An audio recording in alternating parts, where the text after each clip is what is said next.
Welcome to Dreamful Podcast, bedtime stories for slumber.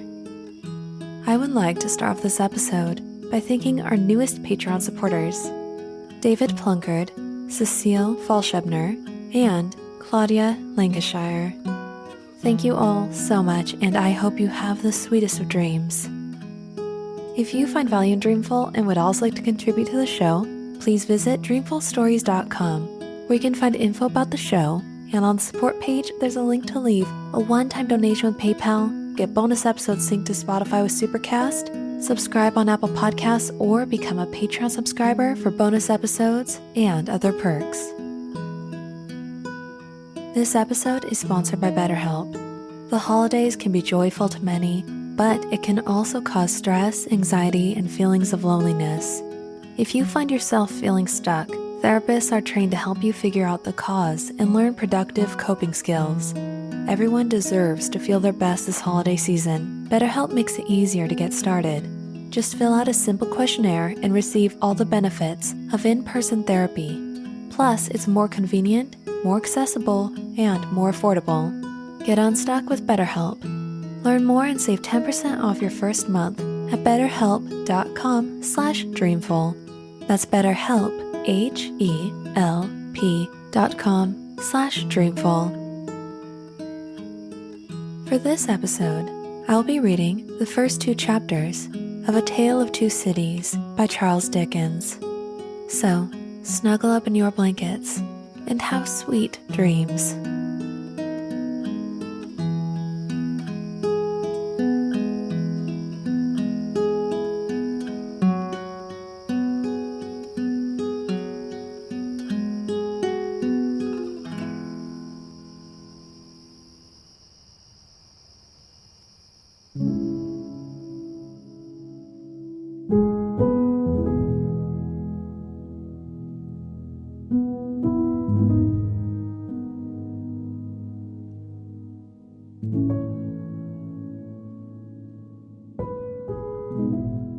It was the best of times. It was the worst of times. It was the age of wisdom. It was the age of foolishness. It was the epoch of belief. It was the epoch of incredulity. It was the season of light. It was the season of darkness. It was the spring of hope. It was the winter of despair. We had everything before us. We had nothing before us. We were all going direct to heaven. We were all going direct the other way. In short, the period was so far like the present period that some of its noisiest authorities insisted on its being received, for good or for evil, in the superlative degree of comparison only. There were a king with a large jaw and a queen with a plain face on the throne of England. There were a king with a large jaw and a queen with a fair face on the throne of France. In both countries it was clearer than crystal to the lords of the state preserves of loaves and fishes that things in general were settled forever. It was the year of our Lord 1775. Spiritual revelations were conceded to England at that favored period, as at this. Mrs. Southcott had recently attained her 25th blessed birthday, of whom a prophetic private in the Life Guards had heralded the sublime appearance by announcing that arrangements were made for the swallowing up of London and Westminster. Even the Cock Lane ghost had been laid only a round dozen of years, after rapping out its messages, as the spirits of this very year last past, supernaturally deficient in originality, rapped out theirs. Mere messages in the earthly order of events had lately come to the English crown and people, from a Congress of British subjects in America, which, strange to relate, have proved more important to the human race than any communications yet received through any of the chickens of the Cockling brood. France, less favored on the whole as to matters spiritual than her sister of the shield and trident, rolled with exceeding smoothness downhill, making paper money and spending it. Under the guidance of her Christian pastors, she entertained herself besides with such humane achievements as sentencing a youth to death because he had not kneeled down in the rain to do honor to a dirty procession of monks which passed within his view at a distance of some 50 or 60 yards.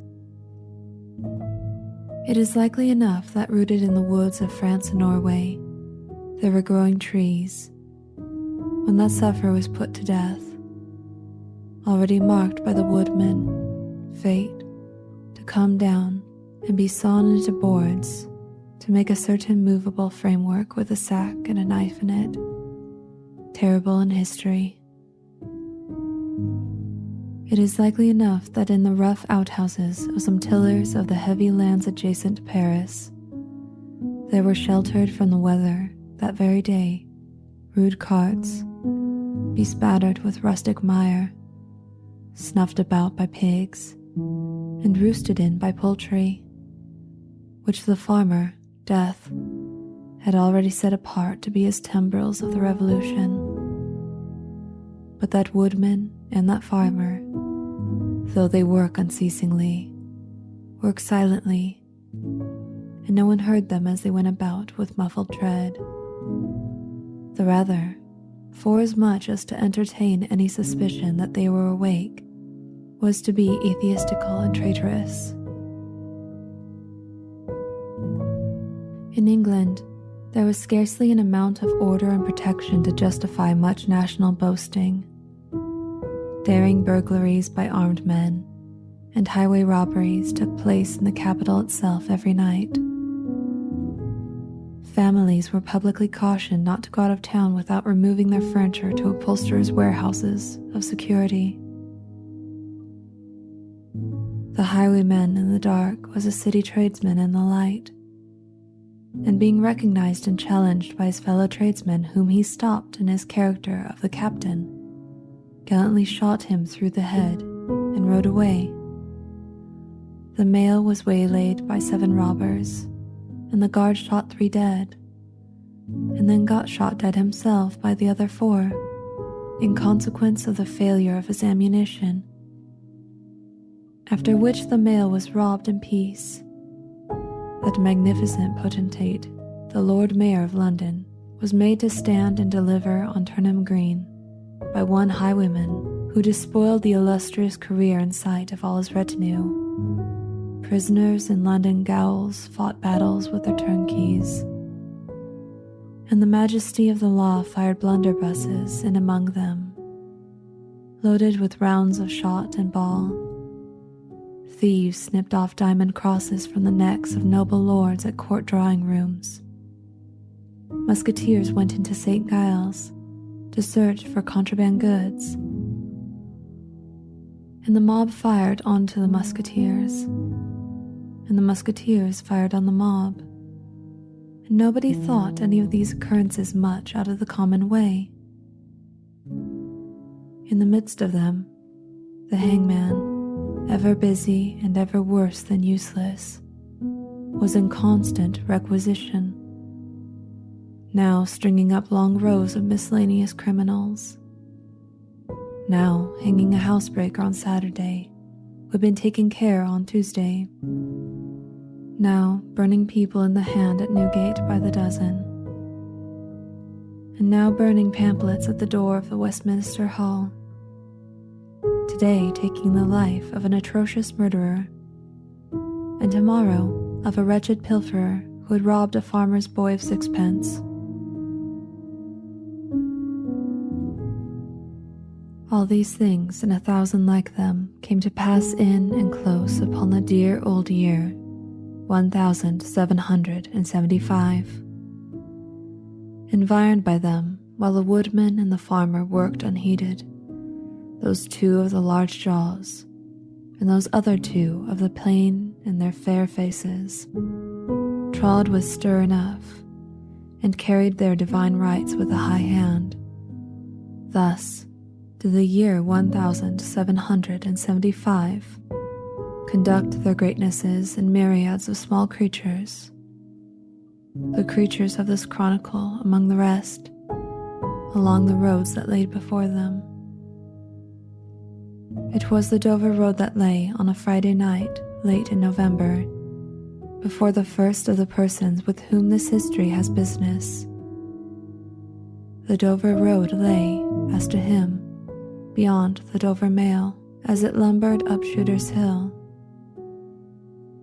He walked uphill in the mire by the side of the mail, as the rest of the passengers did, not because they had the least relish for walking exercise under the circumstances, but because the hill and the harness and the mud and the mail were all so heavy that the horses had 3 times already come to a stop, besides once drawing the coach across the road with the mutinous intent of taking it back to Blackheath.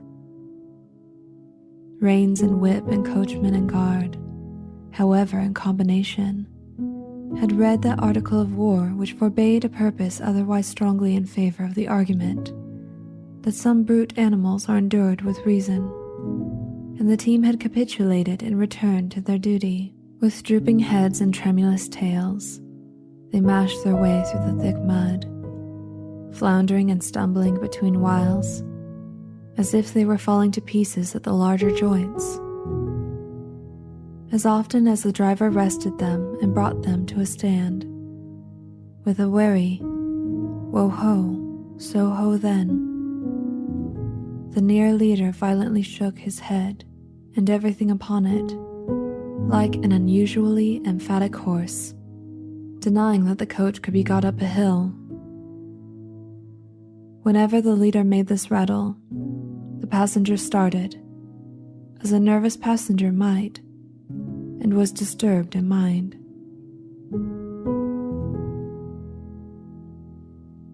There was a steaming mist in all the hollows, and it had roamed in its forlornness up the hill, like an evil spirit, seeking rest and finding none.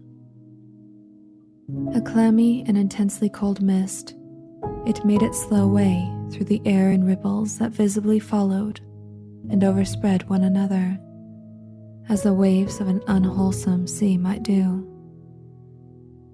It was dense enough to shut out everything from the light of the coach lamps, but these its own workings, and a few yards of road, and the reek of the laboring horses steamed into it, as if they had made it all. 2 other passengers besides the one were plodding up the hill by the side of the mail. All 3 were wrapped to the cheekbones and over the ears and wore jack-boots. Not one of the 3 could have said from anything he saw what either of the other 2 was like, and each was hidden under almost as many wrappers from the eyes of the mind as from the eyes of the body of his 2 companions. In those days, travelers were very shy of being confidential on a short notice, for anybody on the road might be a robber or in league with robbers. As to the latter, when every posting house and alehouse could produce somebody in the captain's pay, ranging from the landlord to the lowest stable nondescript, it was the likeliest thing upon the cards. So the guard of the Dover mail thought to himself, that Friday night in November 1775, lumbering up the Shooter's Hill, as he stood on his own particular perch behind the mail, beating his feet and keeping an eye and a hand on the arm chest before him, where a loaded blunderbuss lay at the top of 6 or 8 loaded horse pistols deposited on a substratum of cutlass.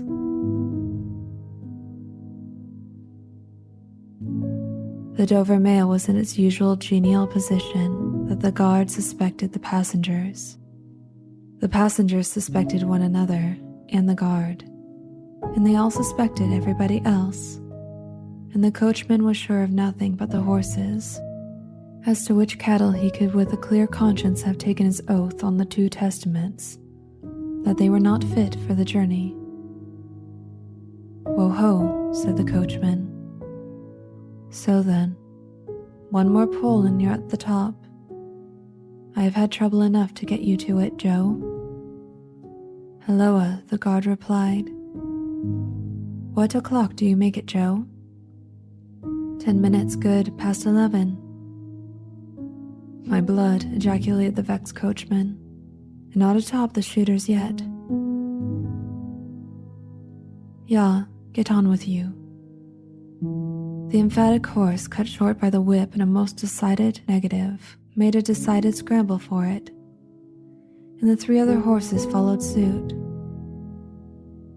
Once more, the Dover mail struggled on, with the jackboots of its passengers squashing along by its side. They had stopped when the coach stopped, and they kept close company with it.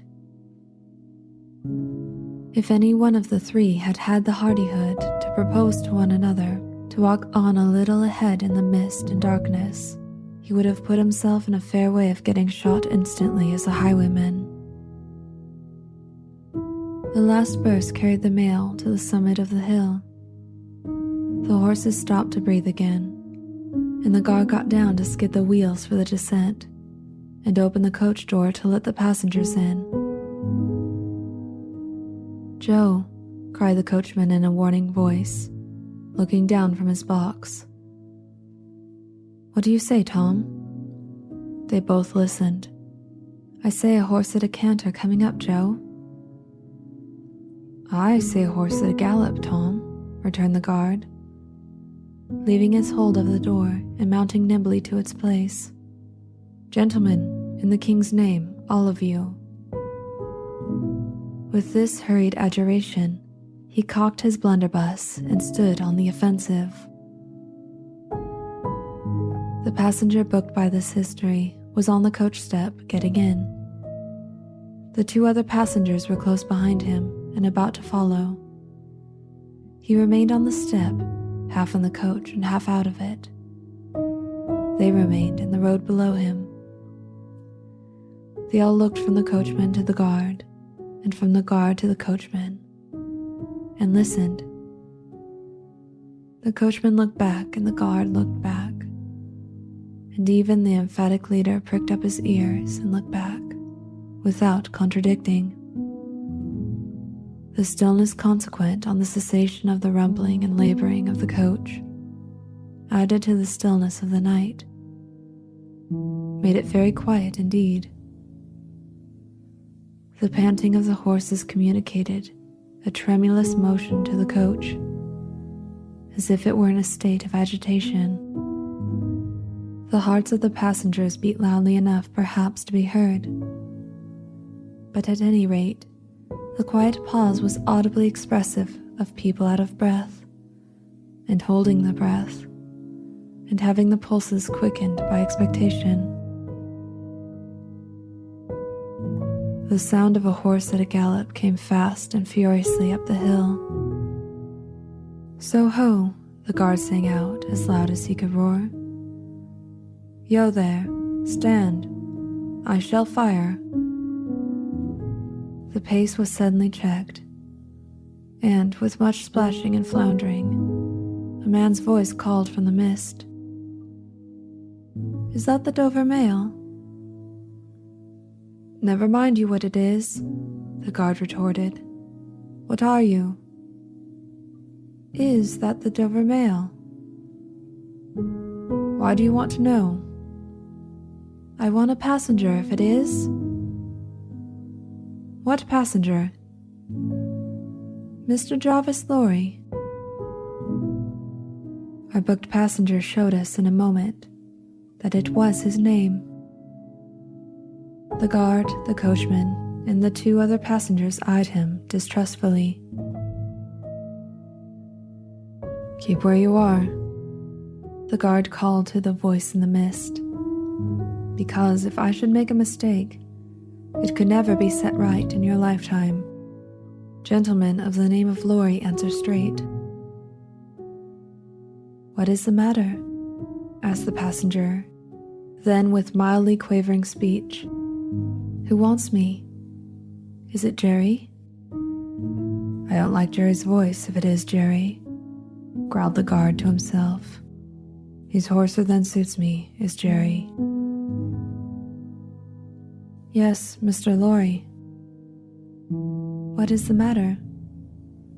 "A dispatch sent after you from over yonder, T & Co." "I know this messenger, guard," said Mr. Lorry, getting down into the road, assisted from behind more swiftly than politely by the other two passengers, who immediately scrambled into the coach, shut the door, and pulled up the window. "He may come close. There's nothing wrong." "I hope there ain't, but I can't make so nation sure of that," said the guard in a gruff soliloquy. "Hello, you." "Well, and hello, you," said Jerry, more hoarsely than before. "Come on at a foot pace. Do you mind me? If you got holsters to that saddle of yourn, don't let me see your hand go nigh 'em, for I'm a devil at a quick mistake, and when I make one it takes the form of lead, so now let's look at you." The figures of a horse and a rider came slowly through the eddying mist and came to the side of the mail where the passenger stood. The rider stooped and, casting up his eyes at the guard, handed the passenger a small folded paper. The rider's horse was blown, and both horse and rider were covered with mud from the hooves of the horse to the hat of the man. "Guard," said the passenger in a tone of quiet business confidence. The watchful guard, with his right hand at the stock of his raised blunderbuss, his left at the barrel, and his eye on the horseman, answered curtly, "Sir?" "There is nothing to apprehend. I belong to Tellson's Bank. You must know Tellson's Bank in London. I am going to Paris on business. A crown to drink. I may read this." "If so be as you're quick, sir." He opened it in the light of the coach lamp and let side, and read, first to himself, and then aloud, "Wait at Dover for Mamselle." "It's not long, you see, guard. Jerry, say that my answer was, recalled to life." Jerry started in his saddle. "That's a blazing strange answer, too," said he, at his hoarsest. "Take that message back, and they will know that I received this as well as if I wrote. Make the best of your way. Good night." With those words, the passenger opened the coach door and got in, not at all assisted by his fellow passengers, who had expeditiously secreted their watches and purses in their boots, and were now making a general pretense of being asleep, with no more definite purpose than to escape the hazard of originating any other kind of action. The coach lumbered on again, with heavier wreaths of mist closing round it as it began the descent. The guard soon replaced his blunderbuss in his arm chest, and, having looked to the rest of its contents, and having looked to the supplementary pistols that he wore in his belt, looked to a smaller chest beneath his seat, in which there were a few smith's tools, a couple of torches, and a tinder box. For he was furnished with that completeness that if the coach lamps had been blown and stormed out, which did occasionally happen, he had only to shut himself up inside, keep the flint and steel sparks well off the straw, and get a light with tolerable safety and ease, if he were lucky, in 5 minutes. "Tom," softly over the coach roof. "Hello, Joe. Did you hear the message?" I did, Joe. What did you make of it, Tom? Nothing at all, Joe. That's a coincidence, too, the guard mused, for I made the same of it myself.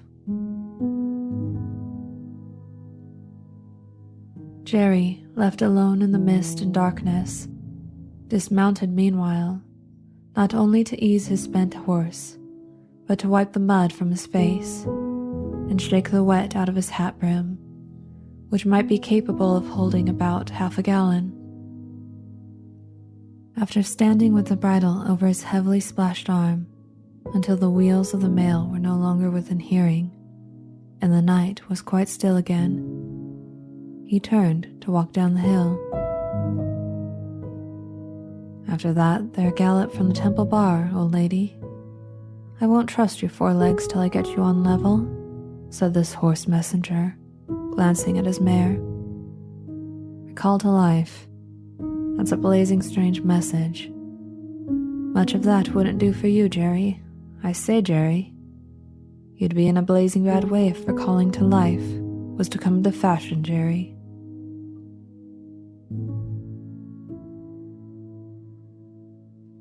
A wonderful fact to reflect upon, that every human creature is constituted to be that profound secret and mystery to every other.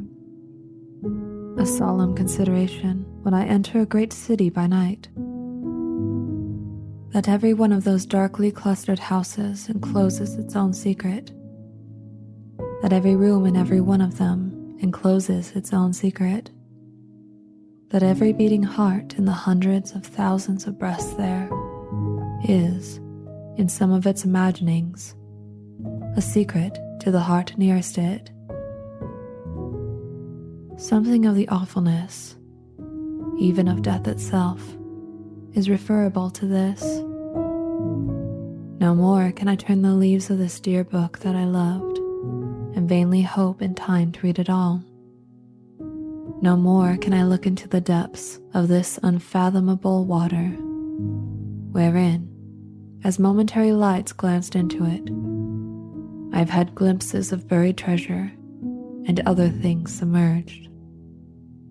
It was appointed that the book should shut with a spring, forever and forever, when I had read but a page. It was appointed that the water should be locked in an eternal frost, when the light was playing on its surface, and I stood in ignorance on the shore. My friend is dead. My neighbor is dead. My love, the darling of my soul, is dead. It is the inexorable consolidation and perpetuation of the secret that was always in that individuality, in which I shall carry in mind to my life's end. In any of the burial places of this city through which I pass, is there a sleeper more inscrutable than its busy inhabitants are, in their innermost personality, to me, or than I am to them? As to this, his natural and not to be alienated inheritance, the messenger on horseback had exactly the same possessions as the king, the first minister of state, or the richest merchant in London. So with the 3 passengers shut up in the narrow compass of one lumbering old mail coach, they were mysteries to one another, as complete as if each had been in his own coach and 6, or his own coach and 60, with the breadth of a country between him and the next. The messenger rode back at an easy trot, stopping pretty often at alehouses by the way to drink, but evincing a tendency to keep his own counsel and to keep his hat cocked over his eyes. He had eyes that assorted very well with that decoration, being of a surface black with no depth in color or form, and much too near together, as if they were afraid of being found out in something, singly if they kept too far apart. They had a sinister expression, under an old cocked hat like a 3-cornered spittoon, and over a great muffler for the chin and throat, which descended nearly to the wearer's knees. When he stopped for drink, he moved this muffler with his left hand, only while he poured his liquor in with his right. As soon as that was done, he muffled again. "No, Jerry, no," said the messenger, harping on one theme as he rode. "It wouldn't do for you, Jerry. Jerry, you honest tradesman. It wouldn't suit your line of business. Recalled. Bust me if I don't think he'd been a-drinking." His message perplexed his mind to that degree that he was fain, several times, to take off his hat to scratch his head. Except on the crown, which was raggedly bald, he had stiff black hair, standing jaggedly all over it, and growing downhill almost to his broad, blunt nose. It was so like Smith's work, so much more like the top of a strongly spiked wall than a head of hair, that the best of players at leapfrog might have declined him as the most dangerous man in the world to go over. While he trotted back with the message he was to deliver to the night watchman in his box at the door of Tellson's Bank by Temple Bar, who was to deliver it to great authorities within, the shadows of the night took such shapes to him as arose out of the message, and took such shapes to the mare as arose out of her private topics of uneasiness. They seemed to be numerous, for she shied at every shadow on the road. What time the mail coach lumbered, jolted, rattled, and bumped away, and bumped upon its tedious way with its 3 fellow inscrutables inside, to whom, likewise, the shadows of the night revealed themselves in the forms of their dozing eyes and wandering thoughts suggested. Tellson's Bank had a run upon it in the mail. As the bank passenger, with an arm drawn through the leathern strap, which did what lay in it to keep him from pounding against the next passenger and driving him into his corner whenever the coach got a special jolt, nodded in his place with half-shut eyes, the little coach windows and the coach lamp dimly gleaming through them, and the bulky bundle of opposite passenger became the bank, and did a great stroke of business. The rattle of the harness was the chink of money, and more drafts were honored in 5 minutes than even Tellson's, with all its foreign and home connection, ever paid in thrice the time.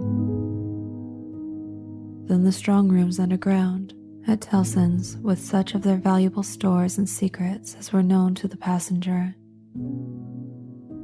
And it was not a little that he knew about them, opened before him, and he went in among them with the great keys and the feebly burning candle, and found them safe, and strong, and sound, and still, just as he had last seen them.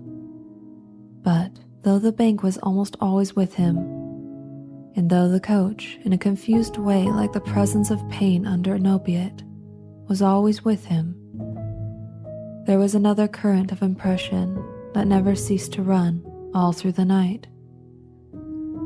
He was on his way to dig someone out of a grave. Now, which of the multitude of faces that showed themselves before him was the true face of the buried person? The shadows of the night did not indicate, but they were all the faces of a man of 45 by years, and they differed principally in the passions they expressed, and in the ghastliness of their worn and wasted state. Pride, contempt, defiance, stubbornness, submission, lamentation, succeeded one another. So did varieties of sunken cheek, cadaverous color, emaciated hands and figures, but the face was in the main one face, and every head was prematurely white. 100 times the dozing passenger inquired of the spectre, "Buried how long?" The answer was always the same, "Almost 18 years. You had abandoned all hope of being dug out long ago. You know that you are recalled to life. They tell me so. I hope you care to live. I can't say. Shall I show her to you? Will you come and see her?" The answers to this question were various and contradictory. Sometimes the broken reply was, "Wait, it would kill me if I saw her too soon." Sometimes it was given in a tender rain of tears, and then it was, "Take me to her." Sometimes it was staring and bewildered, and then it was, "I don't know her. I don't understand." After such imaginary discourse, the passenger in his fancy would dig and dig, dig, now with a spade, now with a great key, now with his hands, to dig this wretched creature out.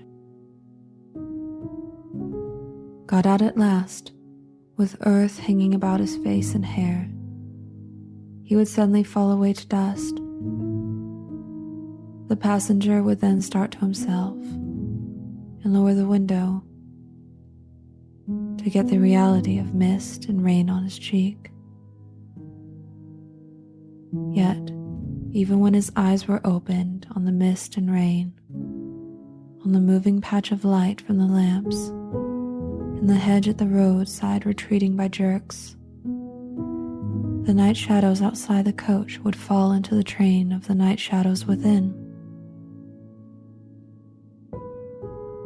The real banking house by Temple Bar, the real business of the past day, the real strong rooms, the real express sent after him, and the real message returned would all be there.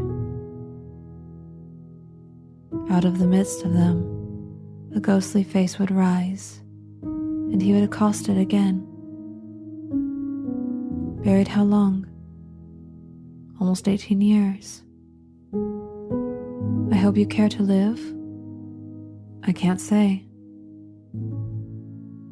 Dig, dig, dig, until an impatient movement from one of the two passengers would admonish him to pull up the window, draw his arm securely through the leathern strap, and speculate upon the two slumbering forms, until his mind lost its hold of them, and they again slid away into the bank and the grave. "Buried how long?" "Almost 18 years. You've abandoned all hope of being dug out?" "Long ago." The words were still in his hearing as just spoken, distinctly in his hearing as ever spoken words had been in his life. When the weary passenger started to the consciousness of daylight and found that the shadows of the night were gone, he lowered the window and looked out at the rising sun. There was a ridge of plowed land, with the plow upon it where it had been left last night when the horses were unyoked. Beyond, a quiet coppice wood, in which many leaves of burning red and golden yellow still remained upon the trees. Though the earth was cold and wet, the sky was clear, and the sun rose bright, placid, and beautiful. 18 years, said the passenger, looking at the sun. Gracious creator of day, to be buried alive for 18 years.